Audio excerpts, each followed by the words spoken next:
할렐루야. 9월 21일 한 주의 시작 월요일입니다. 오늘 새 찬송가 28장 복의 근원 강림하사 함께 찬양하심으로 새벽 예배 시작하겠습니다.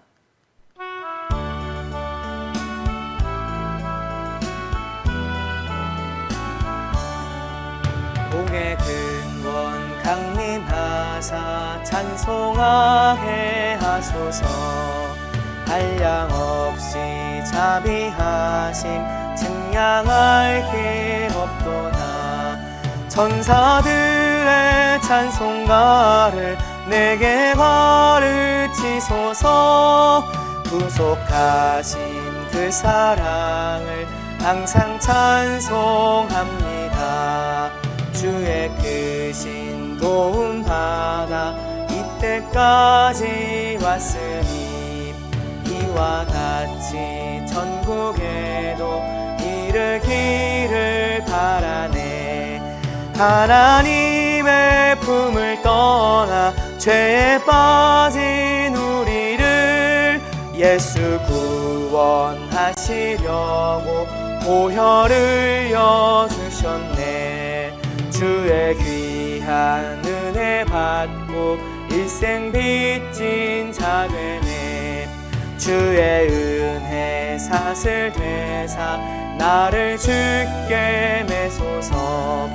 우리 마음은 연약하여 범죄하기 쉬우니 하나님이 받으시고 전국인을 치소서. 아멘. 네, 오늘 저와 여러분에게 주신 하나님의 말씀 구약성경 예레미야 34장 8절부터 22절 말씀을 봉독해 올리겠습니다. 시드기야 왕이 예루살렘에 있는 모든 백성과 한 가지로 하나님 앞에서 계약을 맺고 자유를 선포한 후에 여호와께로부터 말씀이 예레미야에게 임하니라. 그 계약은 사람마다 각기 히브리 남녀 노비를 놓아 자유롭게 하고 그의 동족 유다인을 종으로 삼지 못하게 한 것이라. 이 계약에 가담한 고관들과 모든 백성이 각기 노비를 자유롭게 하고 다시는 종을 삼지 말라 함을 듣고 순복하여 놓았더니 후에 그들의 뜻이 변하여 자유를 주었던 노비들을 끌어다가 복종시켜 다시 노비로 삼았더라. 그러므로 여호와의 말씀이 여호와께로부터 예레미야에게 임하니라. 이르시되 이스라엘 하나님 여호와께서 이와 같이 말씀하시니라. 내가 너희 선조를 애굽 땅 종의 집에서 인도하여 낼 때에 그들과 언약을 맺으며 이르기를 너희 형제 히브리 사람이 내게 팔려왔거든 너희는 7년 되는 해에 그를 놓아줄 것이니라. 그가 6년 동안 너를 섬겼은즉 그를 놓아 자유롭게 할지니라 하였으나 너희 선조가 내게 순종하지 아니하며 귀를 기울이지도 아니하였느니라. 그러나 너희는 이제 돌이켜 내 눈앞에 바른 일을 행하여 각기 이웃에게 자유를 선포하되 내 이름으로 일컬음을 받는 집에서 내 앞에서 계약을 맺었거늘 너희가 돌이켜 내 이름을 더럽히고 각기 놓아 그들의 마음대로 자유롭게 하였던 노비를 끌어다가 다시 너희에게 복종시켜 너희의 노비로 삼았도다. 그러므로 여호와께서 이와 같이 말씀하시니라. 너희가 나에게 순종하지 아니하고 각기 형제와 이웃에게 자유를 선포한 것을 실행하지 아니하였은즉 내가 너희를 대적하여 칼과 전염병과 기근에게 자유를 주리라. 여호와의 말씀이니라. 내가 너희를 세계 여러 나라 가운데에 흩어지게 할 것이며 송아지를 둘로 쪼개고 그 두 조각 사이로 지나게 하며 내 앞에 언약을 맺었으나 그 말을 실행하지 아니하여 내 계약을 어긴 그들을 곧 송아지 두 조각 사이로 지난 유다 고관들과 예루살렘 고관들과 내시들과 제사장들과 이 땅 모든 백성을 내가 그들의 원수의 손과 그들의 생명을 찾는 자의 손에 넘기리니 그들의 시체가 공중의 새와 땅의 짐승의 먹이가 될 것이며 또 내가 유다의 시드기야 왕과 그의 고관들을 그의 원수의 손과 그의 생명을 찾는 자의 손과 너희에게서 떠나간 바벨론 왕의 군대의 손에 넘기리라. 여호와의 말씀이니라. 보라, 내가 그들에게 명령하여 이 성읍에 다시 오게 하리니 그들이 이 성을 쳐서 빼앗아 불사를 것이라. 내가 유다의 성읍들을 주민이 없어 처참한 황무지가 되게 하리라. 아멘. 오늘 본문은 하나님의 말씀을 지키지 않는 것이 얼마나 무서운 일인지 잘 보여줍니다.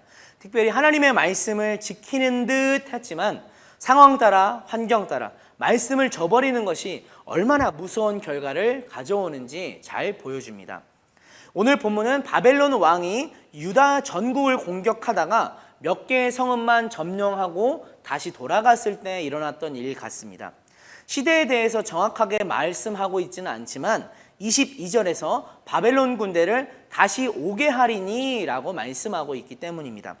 아마도 시드기야 왕은 앞서 지나간 바벨론의 공격 때문에 정신이 바짝 차려진 모양이었습니다. 예루살렘에 있는 모든 백성을 불러 모아서 우리가 동족 이스라엘 사람들을 이제 노예로 삼지 말고 노예로 삼았던 그들을 다시 풀어주어 자유롭게 하자라고 서로 언약을 맺었기 때문입니다.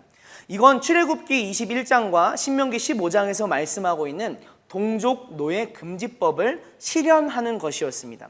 지금까지도 지켜오지 않았던 그 법을 이제 유다가 멸망할 때가 되어서야 정신을 차리고 지키자고 했던 것이죠. 여기까지는 참 좋았습니다. 백성들도 왕의 뜻을 따라서 율법대로 자기 동족인 노예들을 풀어주었습니다. 귀족들도 반발 없이 순순히 노예들을 해방했습니다. 예루살렘의 평화, 샬롬이 하나님의 뜻이 찾아왔던 것입니다. 하지만 그것은 오래가지 않았습니다. 얼마 못 가서 풀어주었던 노예들을 다시 찾아가서 잡아들였습니다. 그들을 다시금 노예로 삼았습니다. 하나님 말씀을 또 무시했던 것입니다.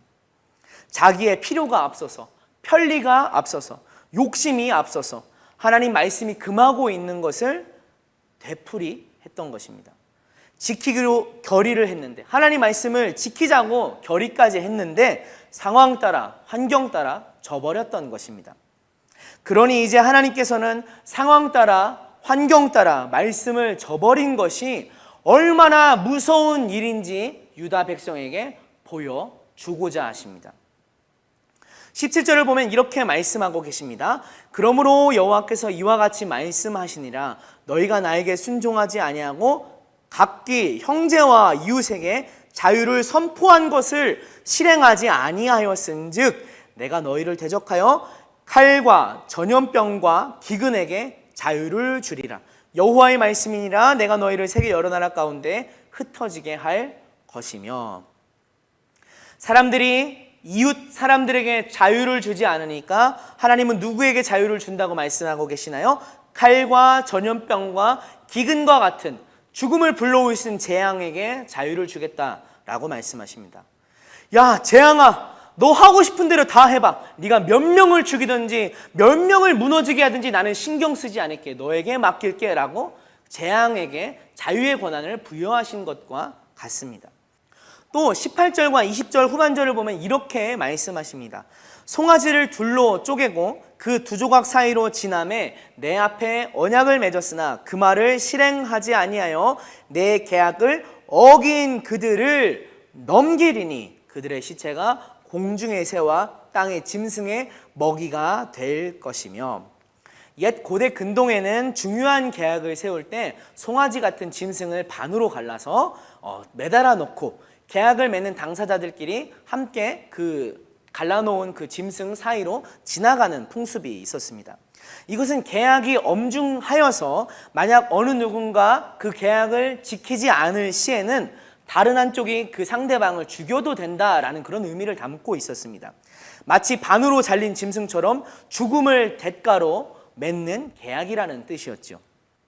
하나님께서는 자신이 이스라엘과 마치 그런 관계를 맺은 사이였다고 말씀하고 계십니다.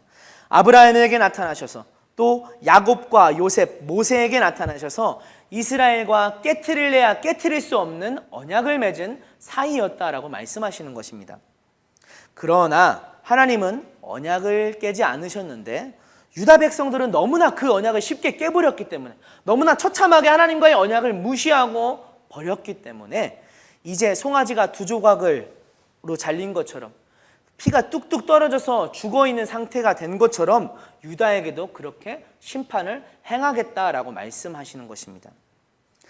공중의 새와 땅의 짐승이 그 시체를 먹이로 삼는 대상으로 만드시겠다 말씀하십니다. 물러갔던 바벨론 군대를 다시 모아 드리겠다라고 말씀하십니다. 하나님 말씀을 지키겠노라고 다짐했지만 상황 따라 환경 따라 그 말씀 지키기로 결의한 것을 저버린 것이 얼마나 무서운 일인지 보여주신 것입니다. 오늘 저와 여러분은 날마다 같이 말씀을 묵상하면서 너무나 쉽사리 다짐하기도 합니다. 너무나 쉽게 말씀이 이러이러하다라고 확신을 품기도 하고 그것에 따라서 내가 말씀대로 살겠노라고 큰 소리 내어 다짐하기도 합니다.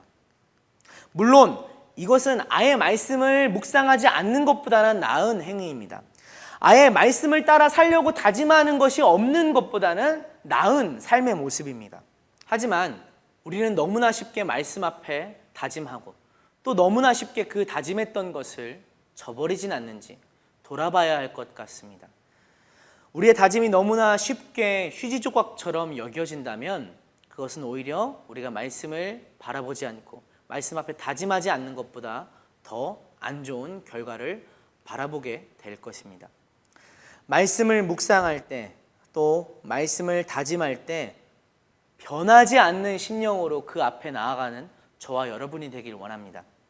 특히 나의 욕심, 나의 이득, 나의 상황과 환경에 억눌려서 말씀을 흐지부지하게 해버리는 일이 없기를 소망합니다. 그래서 진정한 하나님의 백성으로 세움받는 저와 여러분이 되기를 소망합니다.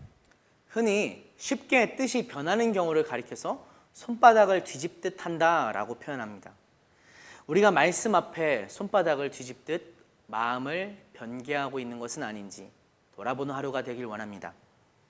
말씀 앞에 우리의 마음을 지키기를, 손바닥 뒤집지 않기를 깨어서 주의하는 하루가 되길 원합니다.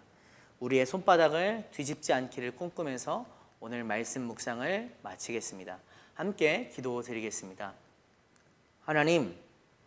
하나님께서 너무나 좋으시지만 또 엄중하신 분임을 기억합니다. 하나님 말씀 앞에 섣불리 다짐하고 말씀을 지키고자 했지만 오히려 상황 따라 환경 따라 말씀을 지키지 않은 이들을 더욱더 큰 진노로 심판하신 것을 묵상하였습니다.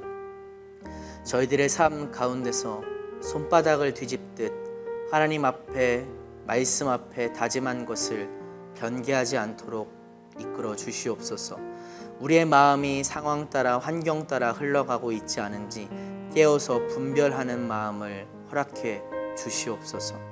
주님께 손바닥을 뒤집지 아니하고 끝날까지 오직 한 길 충성되고 신실한 마음으로 하나님께 굳건히 나아가는 저희들이 되게 하여 주시옵소서. 감사하며 예수님의 이름으로 기도드렸습니다. 아멘.